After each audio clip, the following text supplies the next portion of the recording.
آئی B S کیا ہے؟ دیکھیں آئی بی ایس بھی ایک معدے کی بیماری ہے. یہ آئی بی ایس جو ہے یہ اریٹیبل باؤل سنڈروم. اب یہ بھی ایک بہت کرونک مرض ہے. اس میں طرح طرح کی مریض کو تکالیف محسوس ہوں گی. کبھی پیٹ میں درد ہوگا, کبھی ڈائریا ہوگا, کبھی کانسٹیپیشن ہو جائے گا, اور ایون اس میں اوپر معدے والی علامتیں بھی اس میں بعض اوقات ہوتی ہیں, جس میں کہ معدے کا پھولنا, متلی محسوس ہونا, اس طرح کی تکالیف اس میں محسوس ہو سکتی ہیں مریض کو. اور یہ کوئی سیریس مرض نہیں ہے, لیکن مریض کے لیے تکلیف دہ ضرور ہے. وہ کئی ڈاکٹروں کے پاس جائے گا, ہر طرح کا ٹیسٹ کرائے گا, لیکن یہ کہ یہ اس کا بھی سٹریس سے بڑا گہرا تعلق ہے. جب مریض سٹریس میں ہوگا تو اس کے سمٹمز بڑھ جائیں گے. جب بہت ریلیکسڈ ہوگا تو اس کے سمٹمز میں کافی کمی ہو جائے گی, اور تھوڑے تھوڑے وقفے یا مہینوں کے بعد مریض کو کچھ نہ کچھ تکلیف معدے میں یا آنتوں میں ہوتی رہے گی. سر جیسے آپ نے بتایا ہے کہ اس میں کانسٹیپیوشن یعنی قبض کی شکایت بھی ہو سکتی ہے اور ڈائریا بھی دیکھنے میں آیا ہے, تو کن مریضوں میں سر کانسٹیپیشن ہوتا ہے اور کن میں جو ہے نا ڈائریا ہوتا ہے؟ جی اس کی 3 اقسام ہیں. کچھ مریضوں میں صرف ڈائریا ہوگا, کچھ مریضوں میں صرف کانسٹیپیشن ہو جائے گا, اور ایک مکسڈ فارم ہے کہ وہ مریض ہے وہ کبھی آ کے کہے گا کہ اس کو ڈائریا ہو رہا ہے, کبھی آ کے کہے گا کہ وہ ایک دم اس کا کانسٹیپیشن ہو گیا. تو یہ, اور مریض اس میں چینج بھی کرتے رہے کہ مریض جس کو ڈائریا رہا ہے وہ کچھ عرصے بعد آ جائے گا کہ اب کانسٹیپیشن ہو گیا. تو یہ اس میں ویری کرتا رہے گا مریضوں میں. لیکن سر اس سے علاج ممکن ہے کمپلیٹلی؟ اس کا کیور نہیں ہے, علاج بالکل ہے. اس میں دوائیاں ایسی ہیں کہ تکالیف میں بالکل کمی ہو جائے گی. ہم جاننا چاہیں گے کہ پینکریٹائٹس یعنی کہ لبلبے کی جو سوزش ہے یہ کیا ہے؟ دیکھیں لبلبے کی سوزش جو ہے یہ ایک غدود ہوتا ہے جو کہ معدے اور چھوٹی آنت کے درمیان ہوتا ہے, اور اس میں اگر سوزش آ جائے تو اس کو پینکریٹائٹس کہتے ہیں.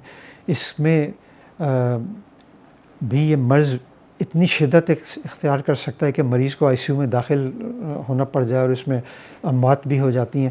لیکن زیادہ تر مریضوں کو بہت مائلڈ قسم کا پینکریٹائٹس ہوتا ہے جو وقت کے ساتھ خود ہی ریکور کر جاتے ہیں. اس مرض کا بھی اس کی کوئی خاص وجوہات ابھی تک تو سامنے نہیں آئی, لیکن اس کا بھی بڑا گہرا تعلق سگریٹ نوشی سے ہے, شراب نوشی سے, اور کچھ دوائیاں ایسی ہیں جو کہ پینکریاس میں ایسا ریئیکشن ان کا ہو جاتا ہے کہ سبھی مریض کو پینکریٹائٹس ڈیولپ ہوتا ہے. خون میں بھی ایک طرح کی چکنائی ٹرائیگلیسرائڈ جو ہمیں کہتے ہیں وہ بھی اگر بہت زیادہ بڑھا ہوا تو اس کی وجہ سے بھی پینکریٹائٹس جو ہے وہ ہو سکتا ہے. سر اگر پینکریٹائٹس کو ٹریٹ نہ کیا جائے تو کیا یہ وجہ بن سکتی ہے ڈائبٹیز کی, ذیابیطس کی؟ دیکھیں پینکریٹائٹس کو ٹریٹ کرنے کی کوئی دوائیاں نہیں ہیں. پینکریاس میں ایک دفعہ جب انفلمیشن یا سوزش ہو جائے تو وہ قدرتی طور پر ٹائم کے ساتھ خود سے ہیل کر جاتا ہے. لیکن چونکہ جو انسولین بنانے والے سیلز ہوتے ہیں وہ پینکریاس میں ہی موجود ہوتے ہیں, تو اگر پینکریاس کے اس حصے میں سویلنگ اور سوزش ہو گئی ہے جہاں پر کہ یہ سیلز جو انسولین بناتے ہیں وہ افیکٹ ہو گئے, تو انسولین بننے کی مقدار جو ہے وہ کم ہو جاتی ہے, یا اگر شدید اٹیک ہو تو وہ سیلز بالکل پوری طرح سے ڈسٹروائے بھی ہو سکتے ہیں, جس کی وجہ سے مریض میں شوگر جو ہے وہ ڈیولپ ہو جاتی ہے. اور ایک دفعہ یہ شوگر اگر ہو جائے تو یہ لائف لانگ ہوگی, کیونکہ وہ سیلز جو یہ انسولین بناتے ہیں وہ ڈسٹروائے ہو چکے ہیں. اور یہ کتنا پرسنٹ ہے سر؟